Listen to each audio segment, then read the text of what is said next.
শারীরিক প্রতিবন্ধকতাকে জয় করে এক ব্যতিক্রমী ক্রীড়া নৈপুণ্যের সাক্ষী হল শহীদ তাজউদ্দিন আহমেদ ইনডোর স্টেডিয়াম।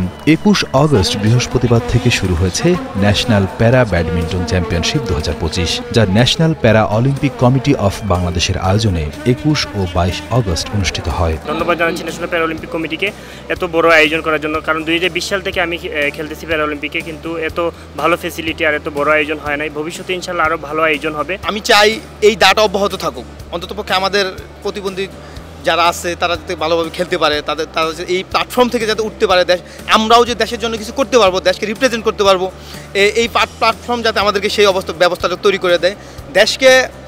দেশকে রিকোয়েস্ট করবো যাতে সবসময় আমাদের পাশে থাকে। এই টুর্নামেন্টে দেশের বিভিন্ন প্রান্ত থেকে আসা শারীরিকভাবে চ্যালেঞ্জড ব্যাডমিন্টন খেলোয়াড়েরা অংশ নেন। অংশগ্রহণকারীদের কারো এক হাত নেই, কারো এক পা, আবার অনেকে খরবাকায় বা হুইল চেয়ারে বসে র্যাকেট হাতে নিজেদের শ্রেষ্ঠত্ব প্রমাণ করেছেন। আমি আসলে খুবই আপ্লুত। এরকম আয়োজন বিগত সালেও হয়নি, এরকম ফ্যাসিলিটি আমাদেরকে এর আগে দেওয়া হয়নি। তারা আমাদের পাশে থাকলে খুবই এগিয়ে যাওয়া সম্ভব।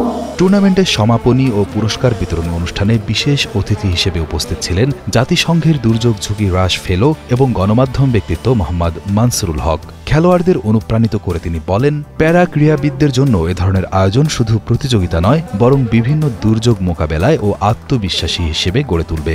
রাষ্ট্রীয় পৃষ্ঠপোষকতায় এই যে ন্যাশনাল প্যারা অলিম্পিক কমিটি কর্তৃক আয়োজিত যে প্যারা ব্যাডমিন্টন প্রতিযোগিতা ২০২৫, এতে রাষ্ট্রীয়ভাবে যেভাবে এই কার্যক্রমে অংশগ্রহণ হচ্ছে, শারীরিক প্রতিবন্ধী ব্যক্তিরা যেভাবে খেলাধুলায় অংশগ্রহণ করছে, ব্যাডমিন্টন প্রতিযোগিতায় অংশগ্রহণ করছে, আমি মনে করি রাষ্ট্রের যেমন দায়িত্ব রয়েছে, রাষ্ট্রের আমাদের যারা আমরা সাধারণ মানুষ বা অন্যান্য সংগঠন বা প্রাইভেট প্রতিষ্ঠান, প্রত্যেকেরই একটা সামাজিক দায়বদ্ধতা রয়েছে এই ধরনের খেলাধুলা বা এই ধরনের অনুষ্ঠানের মাধ্যমে যারা শারীরিকভাবে চ্যালেঞ্জড তাদেরকে সমাজের মূল ধারাতে নিয়ে আসা এবং সমাজের প্রত্যেকটা কার্যক্রমে তাদেরকে অংশগ্রহণ নিশ্চিত করা।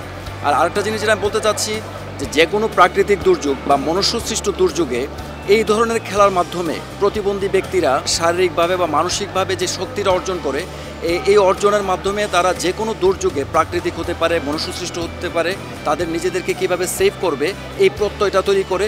সো এই প্রত্যয়টা আরও বাড়ানোর জন্য শারীরিক প্রতিবন্ধী ব্যক্তিদেরকে এই ধরনের খেলাধুলা রাষ্ট্রীয়ভাবে এবং সংগঠনের মাধ্যমে বা প্রাইভেট প্রতিষ্ঠানের মাধ্যমে সবাইকে এই ধরনের অনুষ্ঠান আরও বেশি বাড়ানোর জন্য এগিয়ে আসতে হবে। তারুণ্যের উৎসব ২০২৫ উপলক্ষে আয়োজিত এই প্রতিযোগিতায় দেশের ক্রীড়াঙ্গনের বরেণ্য ব্যক্তিত্ব, ব্যাডমিন্টন বিশেষজ্ঞ, ক্রীড়া সংগঠক এবং গণ্যমান্য ব্যক্তিবর্গ উপস্থিত ছিলেন। এই আয়োজনে শারীরিক প্রতিবন্ধী খেলোয়াড়দের জন্য এক নতুন দিগন্ত উন্মোচন করেছে এবং তাদের আত্মবিশ্বাস ও মনোবল বৃদ্ধিতে গুরুত্বপূর্ণ ভূমিকা রাখছে।